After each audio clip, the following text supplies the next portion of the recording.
हाँ जी, नमस्कार सभी को। मैं जय सोलंकी स्वागत करता हूँ आप सभी का आपके अपने YouTube चैनल शिक्षा सागर में। तो आज हम क्या करने वाले हैं, आज हम साइंस का 9th चैप्टर करने वाले हैं और हिंदी और इंग्लिश दोनों में ही आपको समझाने की पूरी कोशिश करूँगा। जो आज का चैप्टर है भाई, इसका जो टॉपिक है वो क्या है, मृदा। मृदा मतलब सॉइल। तो सॉइल क्या होती है, कितने प्रकार की होती है, इसके बारे में आपको क्या क्या पता होना चाहिए, सभी चीज़ों पर आज बात करेंगे। और समय आपको वापस से बता दूं, 2 घंटे पहले क्लास हुई थी और इसके भी 2 घंटे बाद फिर से क्लास होगी। आगे बढ़ते हैं। हाँ, लेकिन साइंस की नहीं, अलग अलग सब्जेक्ट की होगी। केवीएस और सीटेट दोनों के लिए आपका ये कोर्स है। जो साइंस के जितने भी आपके चैप्टर्स हैं, चाहे वो 6, 7, 8 किसी भी क्लास के हों, सारे आपके चैप्टर्स कराए जाएंगे। आगे बढ़ते हैं।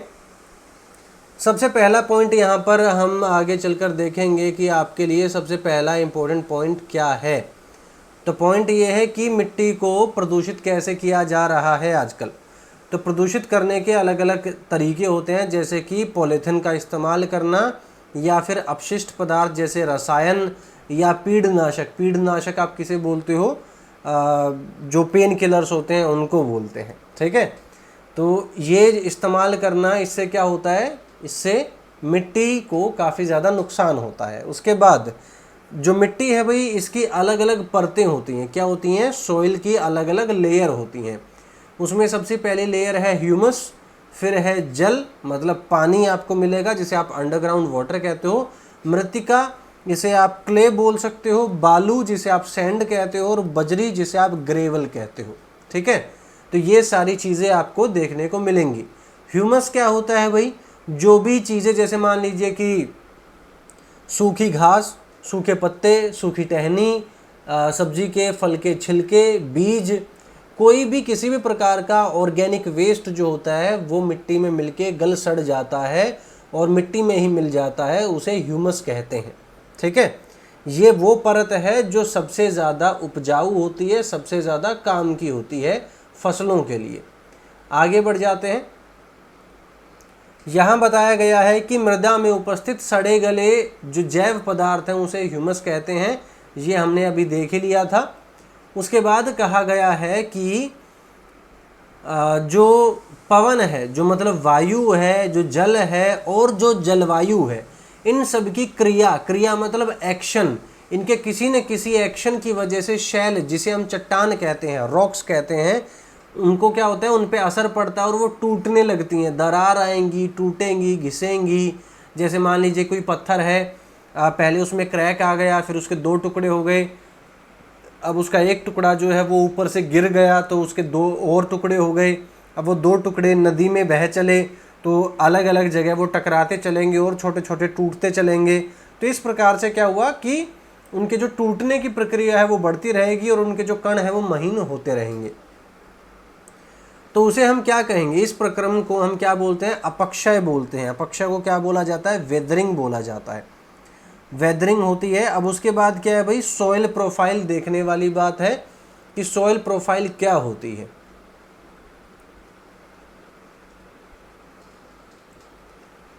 यहां देखिए, तो मृदा की विभिन्न परतें जो हैं वो होती हैं और इसे हम क्या बोलते हैं? इसे हम बोलते हैं सॉइल प्रोफाइल या फिर मृदा परिच्छेदिका। अब जो मृदा परिच्छेदिका होती है भाई, ये क्या होती है ये आपको बताएंगे थोड़ा सा। अब इससे आगे थोड़ा सा देखो, संस्तर स्थितियां, इसे क्या बोलते हैं? इसे हॉरिजन बोलते हैं। क्या बोलते हैं? हॉरिजन। हॉरिजन बोला जाता है इसे। तो 3 हॉरिजन, 4 हॉरिजन कुल मिला के बोला जाता है, जिसमें से 3 को हम ABC नाम देते हैं और एक को हम बेड रॉक नाम दे देते हैं। ठीक है, तो उसको मैं इस जो आपका डायग्राम है इसके हिसाब से आपको दिखाता हूँ। स्क्रीन पे आपको दिखाई दे रही है। ठीक है, तो ए संस्तर स्थिति जो है इसको हम क्या बोलेंगे? ए हॉरिजन बोलेंगे, फिर बी हॉरिजन, सी हॉरिजन और आधार शैल बोलेंगे। आधार शैल किन्हें बोलते हैं? बेड रॉक को। बेड रॉक क्या होते हैं? जो बहुत ज़्यादा ठोस होते हैं।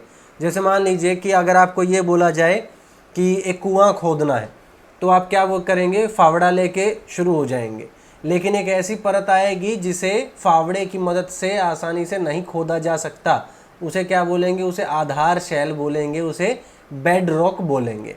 ठीक, अब वापस से आते हैं भाई, सॉइल प्रोफाइल पर आते हैं। यहाँ कुछ आपके लिए खास काम का नहीं था, इसको देखते हैं यहाँ क्या है आपके लिए। तो यहाँ देखिए, यहाँ बताया गया है कि सामान्य परत जो है वो कौन सी है, सबसे ऊपर वाली ए होरिजन। इसमें क्या होता है, जो ह्यूमस है भाई वो होता है। मृदु मतलब सॉफ्ट, सरंध्र मतलब जिसमें हवा जा सके, अधिक जल को धारण करने वाली मतलब वाटर होल्डिंग कैपेसिटी जिसकी ज़्यादा हो, तो इसे क्या बोलते हैं, इसे शीर्ष मृदा बोलते हैं, इसे टॉप सॉइल बोलते हैं, या फिर इसे ए संस्तर स्थिति बोलते हैं, ए होरिजन बोलते हैं। शीर्ष मृदा जो होती है वो कृमियों मतलब जो छोटे मोटे कीड़े होते हैं वो, कृंतकों, छुछुंदरों, इन जैसे अलग अलग प्रकार के जीवों का आवास स्थान होता है, मतलब आश्रय होता है। जितने भी बिल पाए जाएंगे वो सारे के सारे ए संस्तर स्थिति मतलब ए होरिजन में पाए जाएंगे। ठीक है, उसके बाद आगे बढ़ते हैं। आगे क्या दिखाया गया है भाई, यहाँ पर यहाँ दिखाया गया है सेकंड लेयर को। शीर्ष मृदा के नीचे परत में ह्यूमस कम हो जाती है लेकिन खनिज अधिक होते हैं। खनिज अधिक होने का मतलब क्या है कि जितने भी अलग अलग प्रकार की धातुएं होती हैं उनके अवशेष बढ़ जाते हैं। ये परत सामान्य रूप से अधिक कठोर होती है और अधिक सनहत मतलब घनी होती है, मतलब डेंस होती है। इसको क्या बोलते हैं, इसको मध्य परत बोलते हैं, इसको मिडिल लेयर बोलते हैं, और इसको बी होरिजन भी कहा जाता है। ठीक है, और आगे बढ़ते हैं। तीसरी परत जो आती है, जिसमें ये परत आपको दिखाई दे रही होगी, ये परत सी संस्तर स्थिति कहलाती है, मतलब सी होरिजन कहलाती है, जो दरारों जैसे और जो छोटे छोटे शैल मतलब टुकड़े जो होते हैं पत्थरों के, उनसे बनी हुई होती है। और इसके नीचे फिर आधार शैल आते हैं जिसे हम बेड रॉक बोलते हैं, ये वाला। ये बहुत ज़्यादा कठिन होता है और फावड़े से आप इसको नहीं खोद सकते हैं। ठीक है, तो ये क्या होती है, ये सॉइल प्रोफाइल आपको बताई गई है कि सॉइल किस किस प्रकार से कैसे कैसे लेयर में आपको देखने को मिलेगी। जैसे मान लो कि कोई कुआं अभी नया नया खुदा है तो उसकी मिट्टी को देख के आपको लेयर समझ आएंगी। कोई मान लीजिए खाई नई है तो वहाँ आपको चीज़ें दिखाई दे जाएंगी, या कहीं दरार पड़ी हुई है बहुत गहरी तो उससे भी आपको चीज़ें समझ आ जाएंगी। आगे बढ़ते हैं। नेक्स्ट अभी मृदा के प्रकार, इसको हम क्या बोलेंगे कि सॉइल के टाइप्स क्या क्या होते हैं। तो सबसे पहली बात, मृदा क्या होती है, मृदा होती है एक मिक्सचर, आप इसको कह सकते हैं, जिसमें बालू और चिकनी मिट्टी का सबसे ज़्यादा योगदान होता है। किसी मिट्टी में बालू और चिकनी मिट्टी का अनुपात क्या है वो उसकी मूल शैल पर आधारित होता है। मूल शैल मतलब कि जिस पत्थर के टूटने से ये मिट्टी बनी है उस पत्थर की प्रकृति क्या थी, उस पत्थर का नेचर क्या था, उस चीज़ पर डिपेंड करता है कि उस जगह बालू कितनी मात्रा में होगी और चिकनी मिट्टी कितनी मात्रा में होगी। चिकनी मिट्टी के जो पार्टिकल्स होते हैं वो बहुत ज़्यादा महीन होते हैं और बालू के जो पार्टिकल होते हैं वो हल्के से मोटे होते हैं। आगे बढ़ते हैं भाई। शैल कणों और ह्यूमस का जो मिक्सचर होता है, मतलब पत्थरों के जो कण होते हैं जो टुकड़े होते रहते हैं और बारीक बारीक, तो उनके जो कण होते हैं और ह्यूमस, इन दोनों का मिक्सचर जो होता है वो मृदा कहलाता है। उसे हम क्या बोलते हैं, सॉइल बोलते हैं। कुल मिला के हम ये कह सकते हैं रॉक पार्टिकल्स और जो ह्यूमस होता है इससे मिलके क्या बनता है, इससे मिलके सॉइल बनती है। नेक्स्ट पॉइंट देखते हैं भाई अपना। नेक्स्ट पॉइंट कहता है भाई कि मिट्टी 3 प्रकार की होती है। अब 3 प्रकार में से पहला प्रकार हम देखेंगे, मृदा को उसमें पाए जाने वाले विभिन्न आमाप। आमाप का मतलब क्या होता है, अलग अलग साइज जो है उसके कणों के, उसके अनुपात मतलब रेशो के आधार पर क्लासिफाई किया जाता है, वर्गीकृत किया जाता है। यदि मृदा में बड़े कण हैं, मतलब एक ग्लास है उसमें आपने मिट्टी ली हुई है, तो आप ये देखो कि इसमें कितने कण बड़े हैं कितने कण छोटे हैं। अगर बड़े कणों का अनुपात मतलब रेशो अगर ज़्यादा है तो ये मिट्टी बलुई मानी जाएगी, मतलब ये मिट्टी क्या मानी जाएगी, सैंडी सॉइल मानी जाएगी। ठीक है। अगर छोटे कणों का अनुपात ज़्यादा है, छोटे कणों का मतलब जो सूक्ष्म कण होते हैं उनका अगर अनुपात मतलब रेशियो अगर ज़्यादा है तो इसे क्या बोला जाएगा, इसे मृणमय मृदा बोला जाएगा, या फिर चिकनी मिट्टी बोला जाएगा, या फिर क्ले बोला जाएगा, इसे क्ले सोइल बोला जाएगा। ठीक है। अच्छा, अब तीसरा पॉइंट क्या बचता है भाई, जब इन दोनों के कण बराबर बराबर रेशो में मिले, आपको ये मानो कि बड़े और छोटे लगभग एक समान अनुपात में अगर आपको मिले, तो अब आप इसे क्या बोलोगे। तब तीसरी जो कैटेगरी है वो हमारे सामने आती है, जिसे हम क्या कहते हैं, दुमटी मृदा।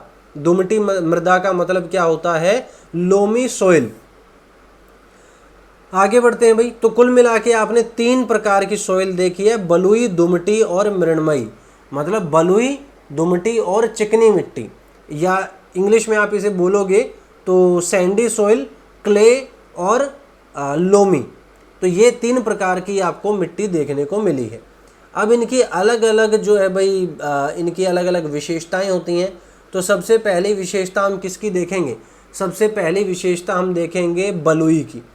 तो बलुई मृदा जो होती है वो हल्की होती है, सुवातित होती है और शुष्क होती है। इसका अर्थ क्या हुआ कि ये लाइट है। लाइट क्यों है, जो मिट्टी जितना ज़्यादा पानी को पकड़ के रखेगी वो उतनी ज़्यादा भारी होती चली जाएगी।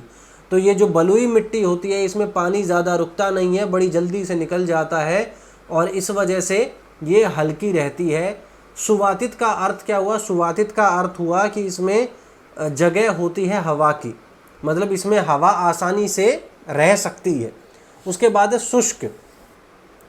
भाई जब ये देखो कि इसमें पानी है ही नहीं, और ये पानी उतना ज़्यादा स्टोर कर भी नहीं पाती, होल्ड नहीं कर पाती, तो अर्थ क्या हुआ कि इसे सूखा ही रहना पड़ेगा। ठीक है। आगे बढ़ते हैं। मृत्तिका। मृत्तिका या फिर मृणमयी या फिर चिकनी मिट्टी, सब कुछ सेम मान लो आप। ठीक है। तो यहाँ इसके थोड़े से ये देखते हैं, कैरेक्टरिस्टिक देखते हैं भाई, क्या इसके कैरेक्टरिस्टिक होते हैं। इसके बारे में यहाँ थोड़ा सा जो लिखा गया है इसे हटा देते हैं। ठीक है। यहाँ देखो, तो चिकनी मिट्टी जो है उसमें भाई वायु बहुत कम आ पाती है। क्यों, क्योंकि इसके जो कण होते हैं बहुत ही सूक्ष्म होते हैं, बहुत ही कम होते, छोटे होते हैं, इसकी वजह से उसके बीच में जगह उतनी ज़्यादा नहीं बन पाती। ठीक है। अच्छा, इसकी जो जल रोकने की क्षमता होती है, वाटर होल्डिंग कैपेसिटी होती है, वो काफ़ी ज़्यादा होती है, और उसी की वजह से ये भारी भी हो जाती है। ठीक है।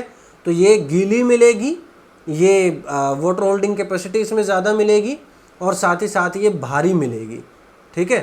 तो ये इसके कैरेक्टरिस्टिक हुए। कुल मिला के ये सैंडी सॉइल से टोटली उल्टी होती है। अब नेक्स्ट पे आते हैं भाई। यहाँ दुमटी मृदा के बारे में बताया गया है। तो दुमटी मृदा बालू, चिकनी मिट्टी और गाद, ये 3 चीज़ों से मिलके बनती है। गाद क्या होता है, गाद होता है सिल्ट। सिल्ट क्या होता है, नदियाँ अपने साथ बहुत सारी अलग अलग प्रकार की चीज़ों को बहाकर लाती हैं, जिनके कण बहुत छोटे होते हैं, तो उसे सिल्ट बोला जाता है। लेकिन ये मिट्टी बहुत उपजाऊ होती है। तो कुल मिला के जो दुमटी मृदा होती है उसमें बालू मतलब सैंड, चिकनी मिट्टी मतलब क्ले, और गाद मतलब सिल्ट, इन तीनों का एक मिक्सचर होता है, इन तीनों का एक मिश्रण होता है ये। ठीक है। आगे बढ़ते हैं भाई। इसकी वजह से क्या होता है, इसकी वजह से ये बहुत ज़्यादा बढ़िया जो है मिट्टी मानी जाती है। किसके लिए, मृदा के लिए। बाकी इस तरफ सिर्फ और सिर्फ यही एक नोट बचा। इसमें क्या लिखा हुआ है, मटका और सुराही बनाने के लिए किस प्रकार की मिट्टी का इस्तेमाल होता होगा, सोचो, मैं एंड में बताऊंगा। ठीक है। तब तक सोचो आप लोग और कमेंट में बताओ। आगे बढ़ जाते हैं भाई, और यहाँ आ जाते हैं। यहाँ क्या लिखा हुआ है ज़रा देखते हैं। तो यहाँ लिखा गया है अंतःस्रवण दर, मतलब प्रिकोलेशन रेट। तो ये क्या होता है भाई, इसमें आप ये मान सकते हैं कि परकोलेशन रेट बोलते हैं इसे। तो ये क्या होता है, ये मान के चलो, जैसे मान लिया कि हमने ज़मीन में एक छोटा सा गड्ढा कर लिया है। ठीक है। उस गड्ढे में हमने पानी भर दिया। अब ये ज़मीन कितना जल्दी उस पानी को खींच लेगी अपने अंदर, उसे परकोलेशन रेट बोला जाता है। ठीक, उसे अंतःस्रवण दर बोला जाता है। ये दर कैसे निकलती है, जल कितनी मात्रा में आपने डाला था और कितने समय में वो अंदर रिस गया, इससे पता चलता है कि वहाँ जो परकोलेशन रेट है वो कितनी है, अंतःस्रवण जो दर है वो कितनी है। जैसे मान लेते हैं कि 200 मिलीलीटर पानी आपने डाला और 20 मिनट में उसे सोख लिया गया, तो इसका क्या परकोलेशन रेट होगा, इसका परकोलेशन रेट होगा भाई 10 मिलीलीटर पर मिनट। ठीक है, इस तरीके से परकोलेशन रेट निकाला जा सकता है। आगे बढ़ते हैं। नेक्स्ट यहाँ क्या बताया गया है भाई, नेक्स्ट यहाँ बताया गया है कि गर्म दिनों में मृदा में से जो जल वाष्पित होता है उसके कारण जो जल वाष्प है भाई वो ऊपर उठे। ठीक है, अब क्या हुआ, इससे सूर्य के प्रकाश के परावर्तन के कारण मृदा के ऊपर की वायु हमें कंदिप्त प्रतीत होती है। कंदिप्त का मतलब क्या हुआ, इसको समझना थोड़ा ध्यान से। कई बार आपने ये देखा होगा कि जब भी कहीं अगर गर्म चीज़ है, जैसे मान लीजिए कि आपने अपनी किचन में जो स्टोव होता है वो ऑन कर लिया और अब आप आग से हल्का सा ऊपर जो तपत होती है ना, उस तपत में आप आर पार देखने की कोशिश करते हो तो उसके आर पार आपको चीज़ें बहुत ही हिलती हुई दिखाई देंगी। हालांकि वो बिल्कुल फिक्स अपनी जगह पर आपको दिखेंगी वो हिलती हुई। तो ऐसा क्यों है, वो कंदिप्त होना बोलते हैं उसे, और वो इसलिए क्योंकि जो हवा है वहाँ उस एरिया में वो बहुत ज़्यादा गर्म होकर ऊपर उठ रही है। तो सेम ऐसे ही होता है। कई बार आपने किसी नाटक में देखा होगा, किसी मूवी में देखा होगा कि कोई जो हीरो है वो चलते चलते खो गया, बहुत लंबी एक रोड है और रेगिस्तान है आसपास, तो जब वो दूर देखता है तो रोड जो है वो हल्का सा हिलता हुआ दिखाई देगा और उसे बहुत प्यास लगी हुई होगी। तो इसका अर्थ क्या है, इसका अर्थ ये है कि वहाँ जो एरिया है वो शिमरिंग शो करता है। शिमरिंग का मतलब क्या हुआ कि कंदीपन शो करता है। अब ये क्या चीज़ है और क्यों है, ये बड़ी बात है। तो ये होता इस वजह से है क्योंकि वहाँ उस एरिया में जो जितना भी पानी है, थोड़ा बहुत भी अगर पानी है तो वो पानी क्या हो रहा है, वाष्पित हो रहा है, बहुत तेज़ी से वाष्पित हो रहा है। वो दिखेगा नहीं आपको, ना फील होगा, बहुत तेज़ी से वाष्पित हो रहा है। और साथ ही साथ वहाँ की जो हवा है जो उस ज़मीन के कांटेक्ट में आती है वो भी बहुत तेज़ी से गर्म होकर ऊपर उठती जा रही है। तो जब वो ऊपर उठती है तो उसमें से जो प्रकाश है, जो लाइट है, वो क्या होती है, वो परावर्तित होती है। परावर्तित का मतलब क्या होती है, रिफ्रैक्ट होती है। रिफ्रैक्ट का अर्थ क्या है, वो अपने पथ से, वो अपने डायरेक्शन से भटक जाती है। उसकी वजह से हमें चीज़ें लहराती हुई दिखाई देती हैं। ठीक है, मुझे लगता है कि आपको मेरी बात समझ में आ गई होगी। आगे बढ़ जाते हैं। नेक्स्ट पॉइंट देखें जरा क्या कुछ है इसमें, मृदा और फसलें। चलो ठीक है, ये भी एक लास्ट पॉइंट था आपका अच्छा सा।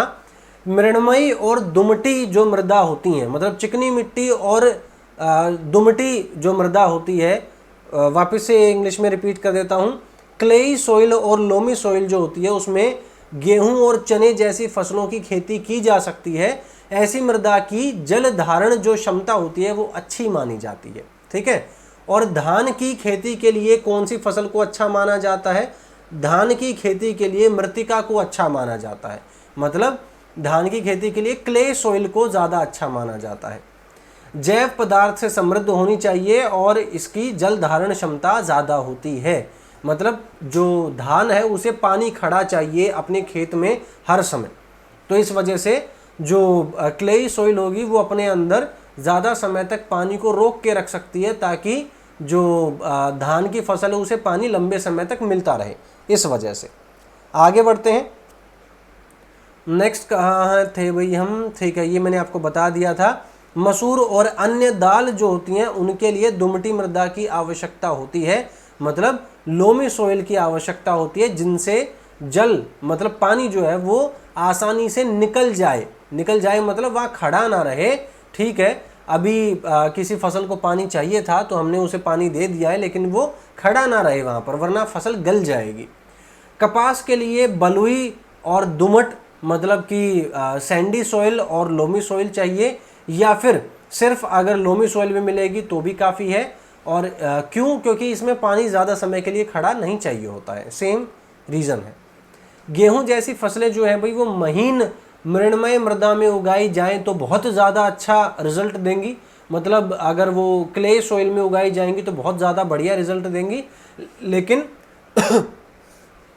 शर्त यही है कि ह्यूमस उसमें अच्छा होना चाहिए। ठीक है, और आगे बढ़ते हैं भाई, नेक्स्ट देखते हैं लास्ट पॉइंट आज के चैप्टर का जहाँ तक मुझे याद है। तो इस पॉइंट में आपके सवाल का जवाब है कि किसी भी बंजर ज़मीन से काली मिट्टी अगर ले ली जाए, काली मिट्टी कैसी होती है भाई, लोमी सॉइल टाइप की होती है। तो दोमट मिट्टी अगर ले ली जाए तो उससे आसानी से कोई भी बर्तन बनाया जा सकता है। कैसे बनाया जाएगा वो सुन लो अब अच्छे तरीके से, यहाँ बताया गया है। सूखी मिट्टी को क्या करते हैं, उसमें से कंकड़ पत्थर जो है वो छांट लिए जाते हैं अच्छे तरीके से बारीक करके, और उसे 8 घंटे के लिए भिगो दिया जाता है। इस मिट्टी में घोड़े की लीद मिला दी जाती है। और अब आप सोच के हंसोगे कि आपने मटके का पानी पिया था, उसमें तो घोड़े की लीद मिली हुई थी, पर कोई बात नहीं, सुनो अब। तो घोड़े की लीद जो है भाई वो मिला दी जाती है कुछ मात्रा में। उसके बाद उस मिट्टी को, जो गीली मिट्टी है, उसे चाक पर, चाक क्या होता है, एक गोल घूमने वाली मशीन होती है, मशीन बोल लो, हाँ मशीन ही बोलेंगे, उपकरण बोल लो, जो मर्जी बोल लो आप, तो उस पर रखा जाता है और सही तरीके से उसे आकार दिया जाता है। अच्छा, अब सवाल ये है कि इसमें घोड़े की लीद क्यों मिलाई जाती है। अगर ये बात आपको पता है तो इसका अर्थ ये है कि आपका IQ लेवल बहुत बढ़िया है और सारी बातें आपको आसानी से समझ आ सकती हैं। अगर आपको नहीं पता है तो इसका अर्थ ये है कि आज तक आपको कोई काम नहीं पड़ा जानने का, इस वजह से बस आपको नहीं पता। तो चलिए आज हम बता देते हैं, सुनिए। तो रीज़न ये है कि जब घोड़े की लीद इसमें मिला दी जाती है तो ये घोड़े की लीद जो है वो क्या हुई भाई, घोड़े की लीद हुई एक ऑर्गेनिक मैटर जिसको जलाया जा सकता है। ठीक है, तो कभी आपने देखा होगा कि बर्तन बनाने के बाद उसे पकाने के लिए आग में डाला जाता है, तो उस समय पर क्या होता है, उस समय पर होता ये है कि घोड़े की लीद जो है वो जल जाती है और वो जो भी आपने बर्तन बनाया है उसमें बहुत महीन छेद बन जाते हैं, बहुत ही महीन, बहुत पतले पतले, बहुत छोटे छोटे छेद बन जाते हैं जो आपको दिखाई नहीं देते लेकिन बन जाते हैं। इसी कारण मटका हो या फिर सुराही हो, उससे क्या होता है, अंतःस्रावित होता है पानी। अंतःस्रावित क्या होना, परकोलेशन होना। परकोलेशन क्या होना भाई, कि उसको सोख लेना। ठीक है, तो ये क्या होगा कि जो पानी है वो परकोलेट होकर, वो अंतःस्रावित होकर उसकी बाहरी सतह तक पहुंच जाता है, वहाँ से वो वाष्पित हो जाता है। वाष्पित होने से क्या होगा कि जो गर्मी जो है आसपास की या उस मिट्टी की, वो पानी लेकर उड़ गया। ठीक है, अब जो पानी है, जो मटका है, जो मटके की मिट्टी है, वो बहुत ठंडी रहेगी। अगर वो ठंडी रहेगी तो आपको पानी भी ठंडा मिलेगा। तो कुल मिला के अगर किसी मटके का पानी ठंडा है तो इसका अर्थ यह है कि सबसे बड़ा कारण क्या है कि उसमें घोड़े की लीद मिलाई गई थी। ठीक है, जिसे बाद में जलाकर ख़त्म कर दिया गया। ठीक, तो इस तरीके से ये पूरा भाई आपका चैप्टर था और इस तरीके से जो भी बातें थी वो मैंने आपको समझाने की कोशिश की। उम्मीद करता हूँ कि आपको बहुत बढ़िया तरीके से समझ में आई होंगी। कौन सा चैप्टर था ये आपका चैप्टर था चैप्टर नंबर 9, सॉइल मतलब मृदा। इसी तरीके से आपको आगे भी क्लासेस मिलती रहेंगी और बस यही चाहूँगा कि आप बहुत सपोर्ट दिखाएं अपनी तरफ से, जितना ज़्यादा हो सके। जो वीडियोस हैं उसको लाइक करें और अगर इसका PDF चाहते हैं, अगर इसके नोट्स चाहते हैं, अगर इसके क्वेश्चंस चाहते हैं, मॉक टेस्ट चाहते हैं, तो आपको शिक्षा सागर ऐप को डाउनलोड करना है और उसमें एक 151 रुपीज़ का सब्सक्रिप्शन होता है, वो आप ले लीजिए। उसके बाद जितना मर्जी आप प्रैक्टिस कीजिए जब तक कि सीटेट ना हो जाए। ठीक है, कम समय बचा हुआ है। अगर एक बार पैसा लग भी जाएगा 1 महीने के लिए तो कोई गरीबी नहीं आएगी, कोई कमी नहीं पड़ेगी। बहुत पैसा है दुनिया में और पढ़ाई पे तो बहुत लगाया जा सकता है। तो बहुत कम प्राइस में आप लोगों के लिए सब्सक्रिप्शन भाई अवेलेबल कराया गया है। उम्मीद करता हूँ फ़ायदा उठाएं। और ये इतना कम प्राइस इसीलिए रखा गया है कि जिसके पास ना भी हो पैसे या कम हो पैसे, वो भी बहुत आसानी से इसे एक्सेस कर सके, इस सब्सक्रिप्शन को ले सके। ठीक है, तो टेक केयर, गुड बाय, ध्यान रखिए अपना, पढ़ते रहिए, आगे बढ़ते रहिए। मैं आपके साथ ऐसे ही हमेशा बना रहूँगा।